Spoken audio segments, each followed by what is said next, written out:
In this review, we're going to be going over rate of change or slope. We're going to be going over slope-intercept form, and then we're going to be going over point-slope form as well.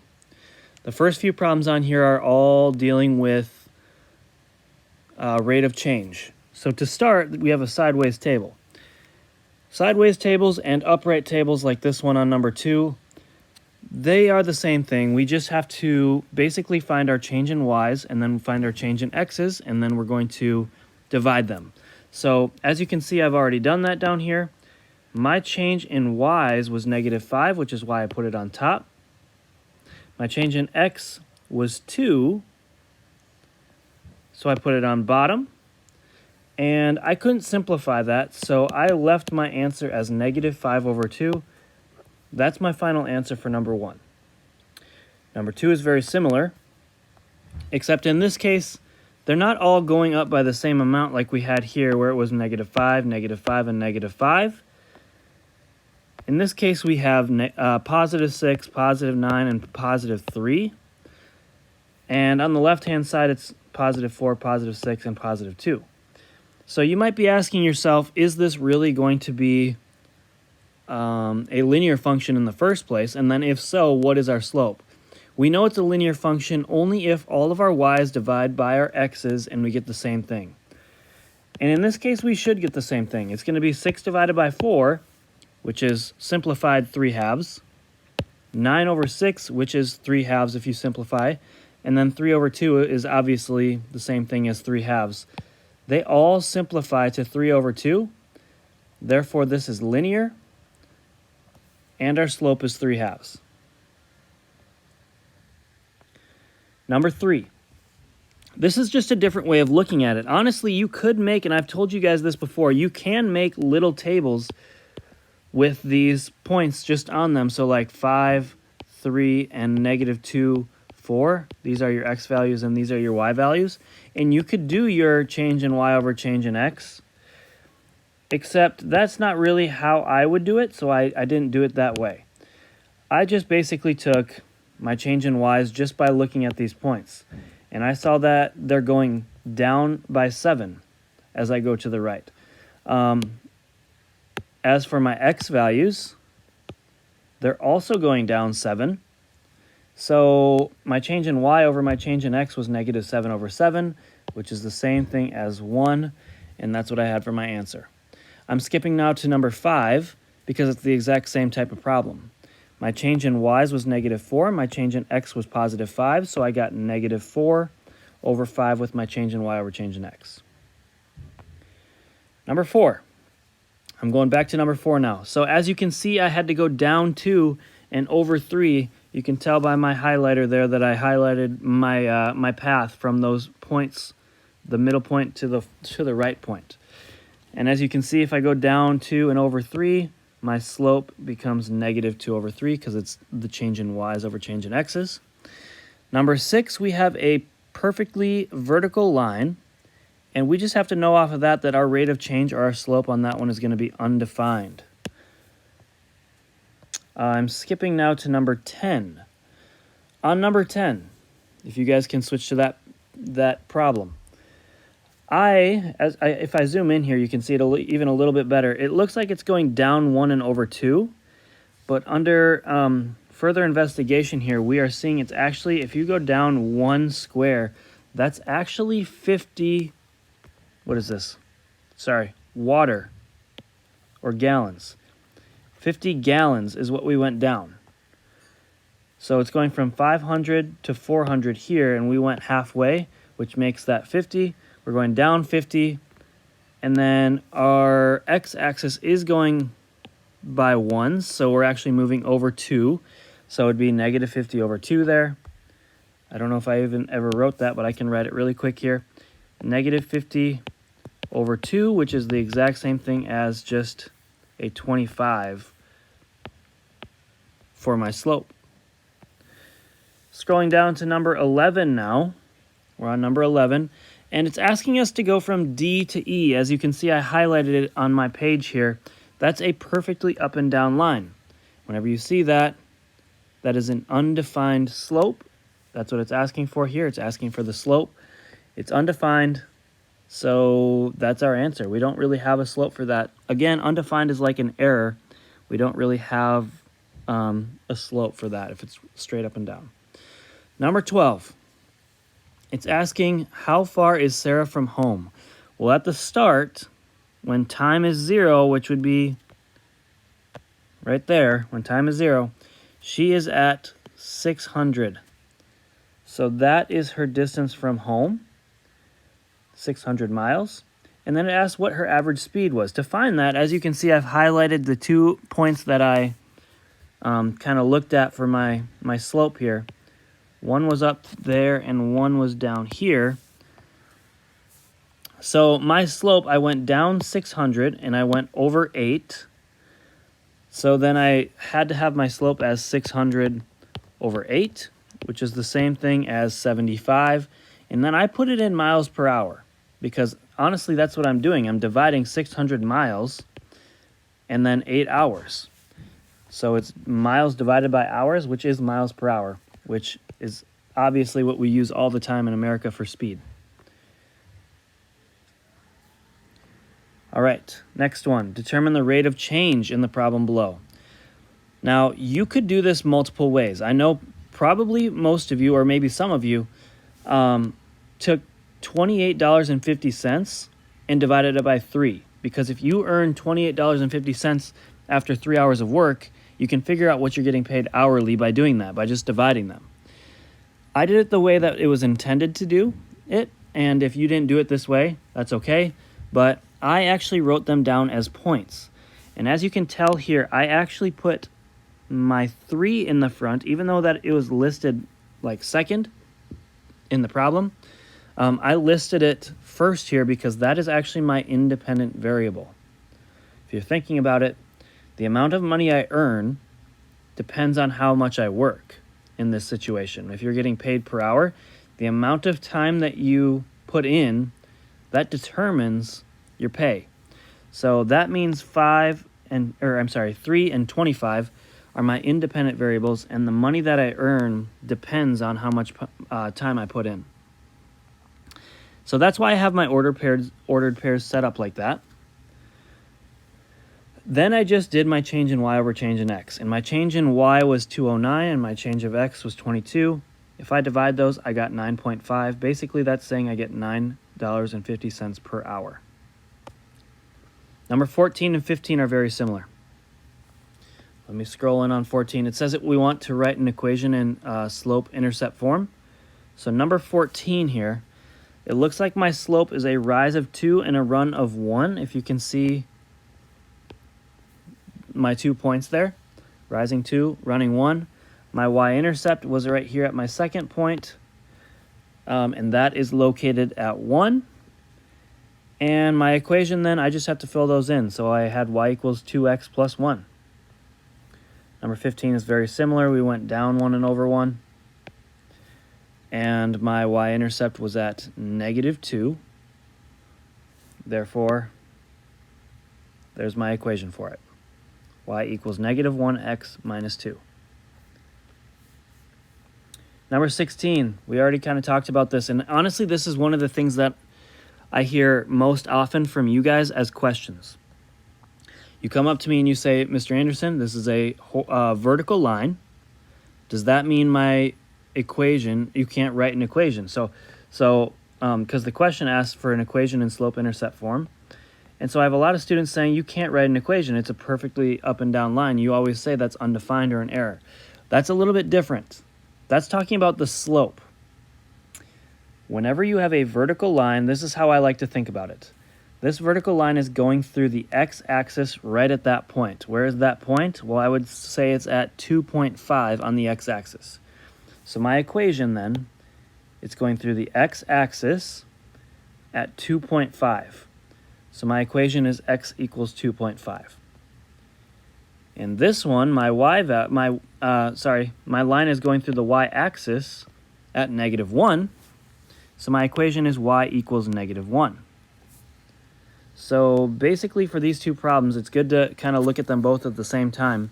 One of them is going through our x-axis, so it was x equals equation. And then the other one is going through my y-axis, so it's a y equals equation. and then you're just listing where they're going through. So you can write equations for these.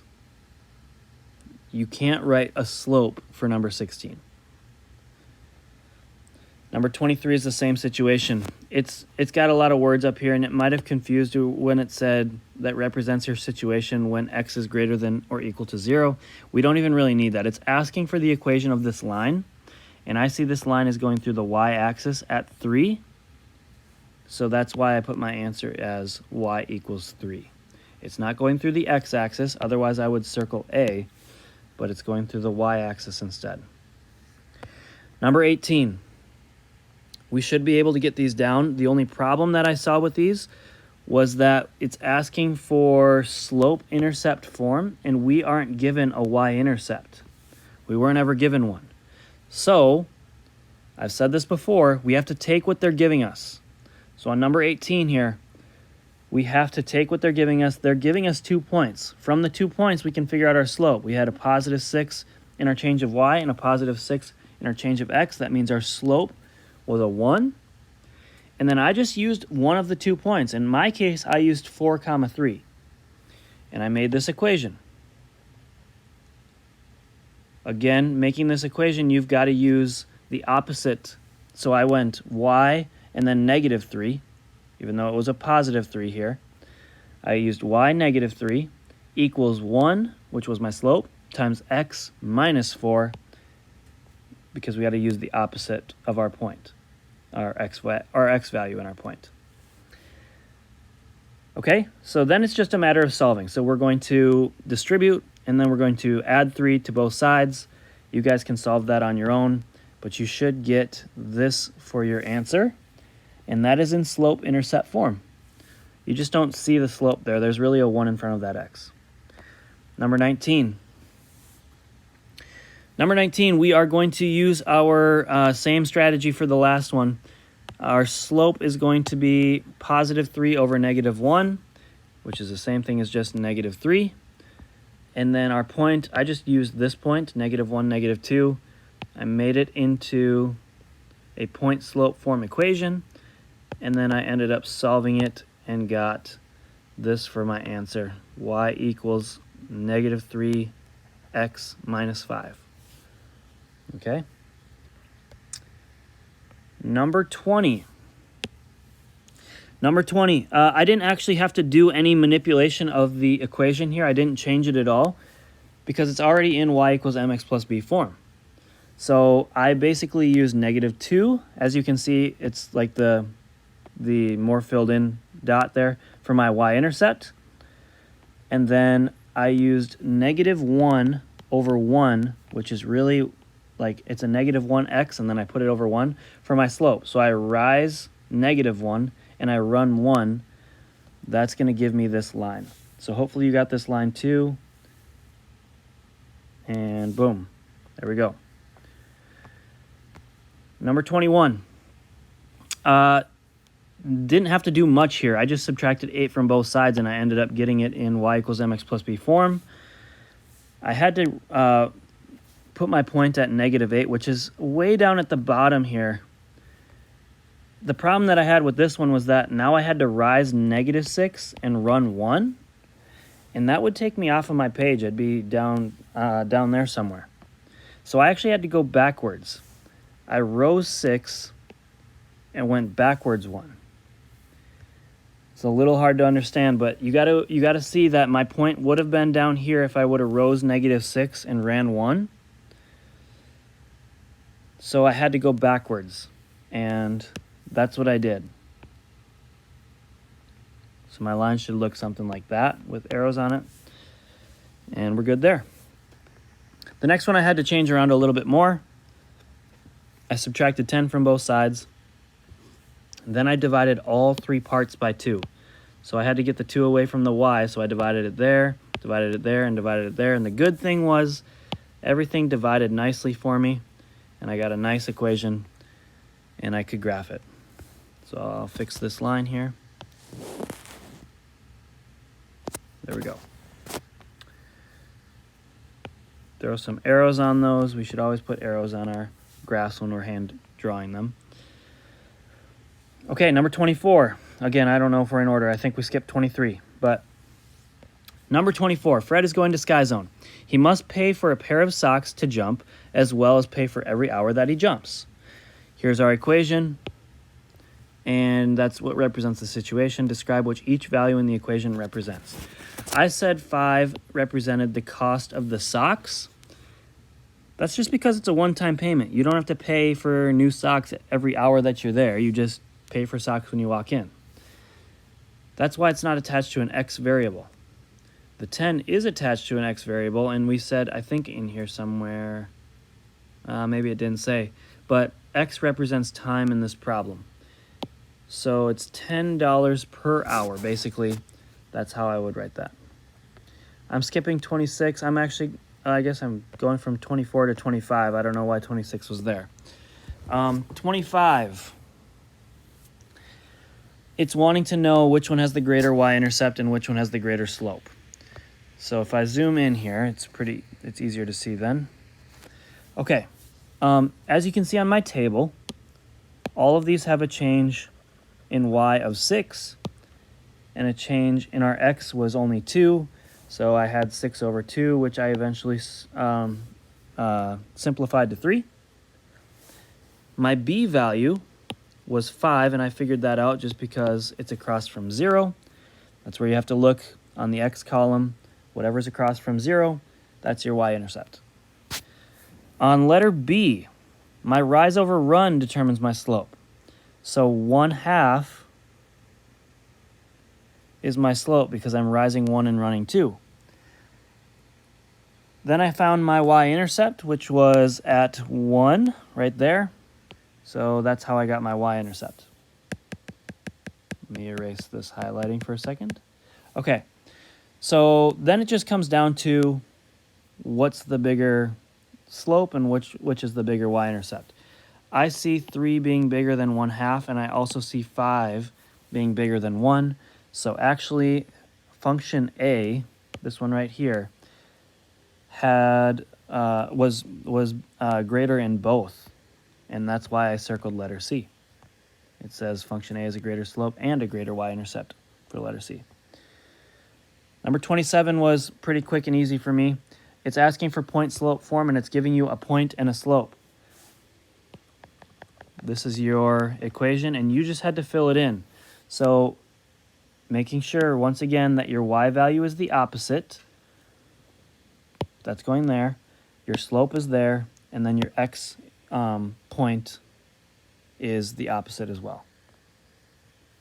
Number 28, same situation. Making my y opposite, so it was +1 on my point, and it's -1 here.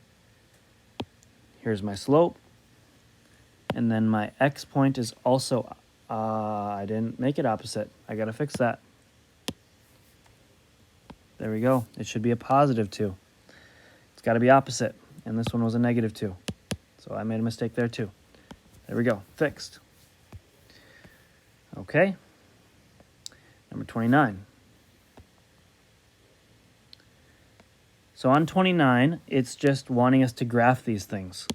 Before I can graph it, if it's in point-slope form, and I need you guys to do this for me, I need you to make a point, and then I need you to make a slope. Here's my point.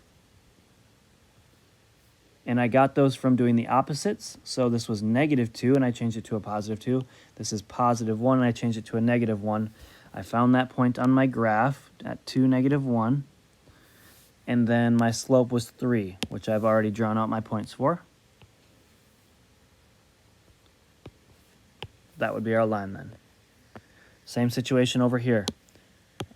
I have a -2 because that's the opposite in my problem, right? And I have a +4 because that's the opposite. And my slope was -1, so I could draw out my line after I plotted my point. There we go. Drawing your arrows. Okay, number 31. Number 31, it wants an equation in point-slope form. Well, all you have to do then is find your slope because we can use either of these points. Let's see here. So my slope, I went down 4 and over 5. That's where I got my slope from.